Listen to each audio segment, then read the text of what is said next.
Hello guys, आज मैं आपको एक बहुत ही शानदार एक्शन थ्रिलिंग मूवी के बारे में बताने जा रहा हूँ। ये मूवी इमॉर्टल्स पे बेस्ड है जो कि ना खत्म होने वाली जिंदगी पाते हैं और इस मूवी का नाम है दी ओल्ड गार्ड। मूवी की शुरुआत में हमें एक एंडी नामी लड़की दिखाई जाती है जो कि मोरक्को में मौजूद होती है। एंडी वहाँ पर अपने एक फ्रेंड सेबेस्टियन से मिलती है।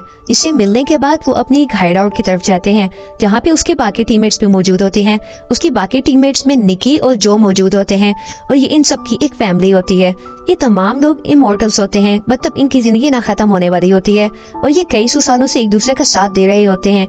अगले दिन सेबेस्टियन और एंडी एक CIA एजेंट्स जेम्स से मिलने जाते हैं। जेम्स इनको मुख्तलिफ काम बताता है जिसके जरिए ये लोगों की हेल्प कर सकते हैं और इनकी टीम वो काम सर अंजाम देती है। जेम्स इनको बताता है कि सूडान के एक इलाके में चंद अफ्रीकन बच्चों को अगवा करके रखा हुआ होता है और वो इनकी टीम से हेल्प मांगता है कि ये उनको बचा कर ले आए। अगले दिन एंडी, सेबेस्टियन, जो और निकी उन बच्चों को बचाने के लिए हेलीकॉप्टर पर सवार होकर सूडान की तरफ निकल जाते हैं।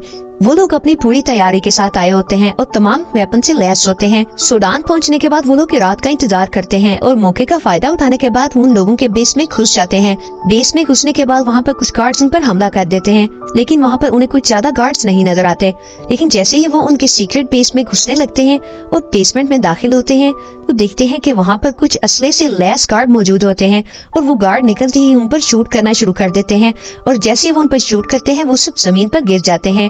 वहाँ पर वो मौजूद तमाम गार्ड्स यही समझते हैं कि ये सब मारे जा चुके हैं क्योंकि वो उनकी इमॉर्टैलिटी की पावर से ना वाकिफ होते हैं। लेकिन जैसे ही वो गार्ड्स वापस मुड़ते हैं, एंडी और उसकी टीम उठती है और उनको अपने वेपन से खत्म कर देती है और वहाँ उन्हें पता लगता है कि ये सब उन्हें फंसाने के लिए किया जा चुका है और अब उनकी आइडेंटिटी रिवील हो चुकी है। CIA ऑफिसर उनकी इस क्लिप को सेव रख लेता है क्योंकि काफी अरसे से वो इनकी सच्चाई जानने की कोशिश कर रहा होता है।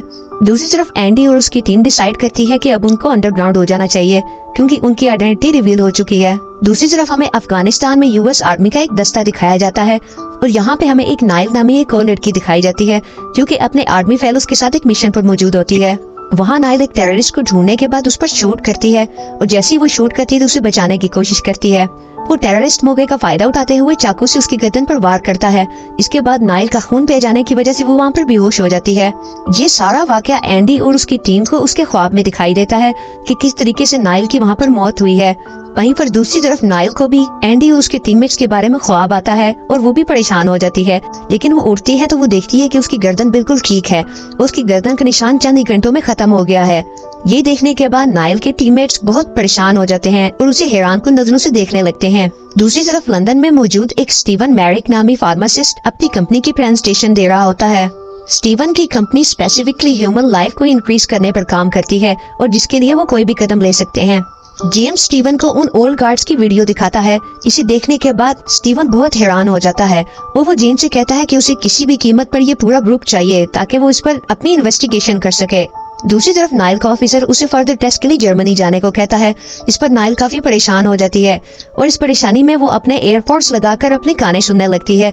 तो वहीं पर नाइल को किडनैप करने एंडी आ जाती है और उस पे वो गन तान कर उसको बेहोश कर देती है और उसे बेहोश करने के बाद एक आर्मी ट्रक में अपने साथ ले जाती है। उस ट्रक में जैसे ही नाइल को होश आता है तो उस ट्रक का ट्रंक ओपन करके नाइल वहाँ से कूद जाती है और एंडी उसके सर पर गोली चला देती है। लेकिन नाइल मरने के बाद दोबारा उठ खड़ी होती है और ये देखकर वो बहुत परेशान होती है। एंडी उसे साथ चलने को कहती है और कहती है कि उसके तमाम सवालों का जवाब देगी और नाइल के साथ जाने को तैयार हो जाती है और वो वहाँ से प्लेन पर बैठकर फ्रांस की तरफ रवाना हो जाते हैं। जैसे ही वो फ्रांस पहुँचते हैं तो एंडी नाइल को अपने बाकी फ्रेंड से मिलवाने हाइड आउट पे ले जाती है और वहाँ उन सबको नाइल से इंट्रोड्यूस करवाती है और वो बताती है कि ये कई सौ सालों से एक साथ रह रहे हैं और अब यही उसकी फैमिली है और यही अब नाइल की भी फैमिली है।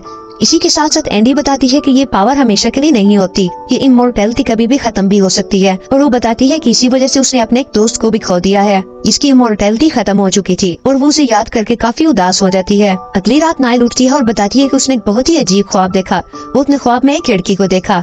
दरअसल नाइल ने ख्वाब में एंडी की एक फ्रेंड कोइन को देखा होता है जो कि एंडी की सबसे पुरानी साथी होती है और इन्होंने मिलकर काफी जंगें लड़ी होती हैं। लेकिन लोगों ने इनकी इन शानदार सलाहियतों को देखते हुए इन पर चुड़ैल होने का इल्जाम लगा दिया और इस वजह से उन्हें फांसी पर चढ़ा दिया। लेकिन उनकी इमॉर्टैलिटी की वजह से वो मर नहीं सकती थी और उन दोनों के एक साथ होने की वजह से वो ज्यादा ताकतवर होती थी और इसी वजह से वहाँ के लोगों ने इन्हें अलग करने का फैसला किया और क्वीन को एक लोहे के ताबूत में बंद करके एक गहरे समंदर में फेंक दिया और क्वीन हमेशा हमेशा के लिए उस समंदर में कैद हो गई, जिसका अफसोस एंडी को आज तक होता है कि एंडी उसको बचा नहीं सकी।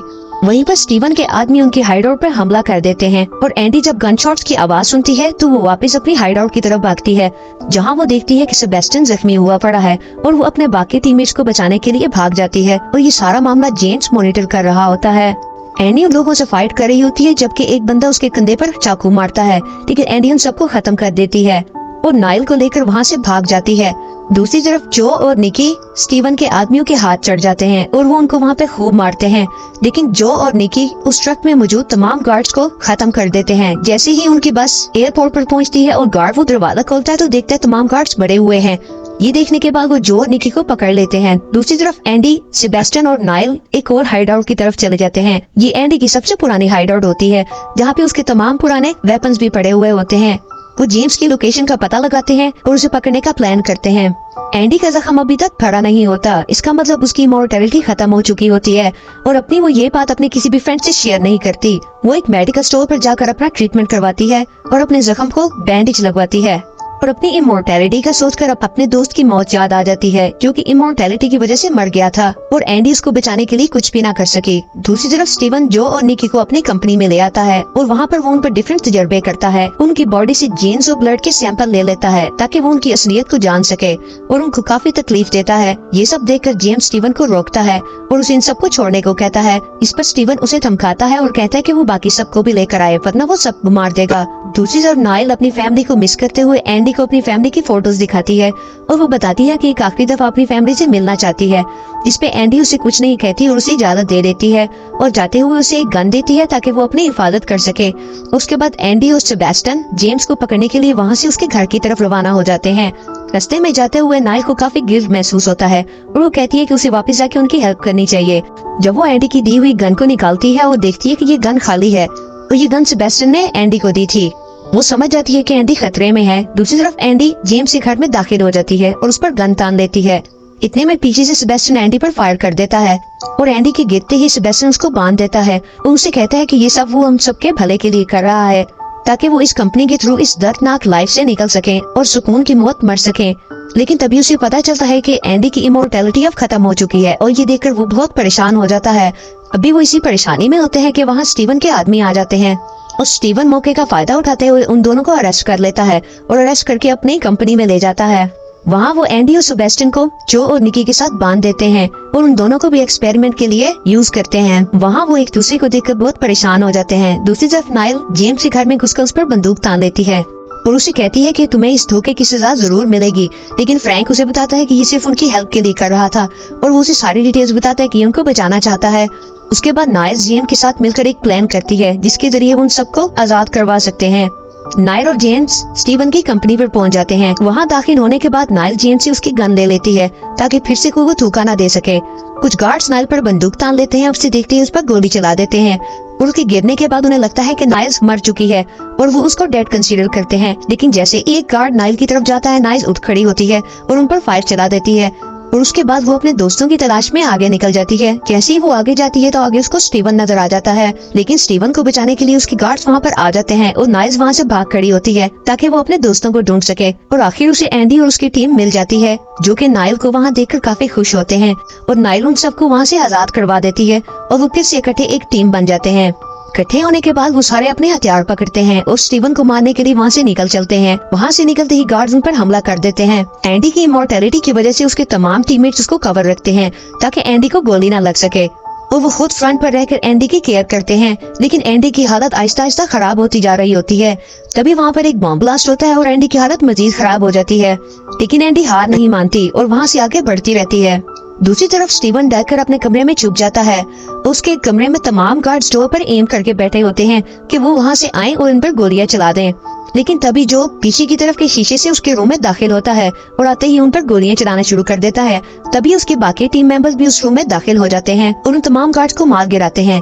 एंडी की हालत अब काफी खराब हो चुकी होती है। तभी वहाँ पर स्टीवन आता है और उन पर बंदूक तान लेता है और वो वहाँ पर आकर कहता है कि वो एंडी को मार देगा, लेकिन तभी वो नाइल पर गोली चला देता है और एंडी उसकी गर्दन में एक्स मार देती है। नाइल उसको बिल्डिंग से धकेलकर नीचे गिरा देती है, जिसके बाद स्टीवन वहाँ पर मारा जाता है और नाइल अपनी एबिलिटी की वजह से बच जाती है। और इसी के साथ दोस्तों इस मूवी का इख्तिताम हो जाता है। Thank you.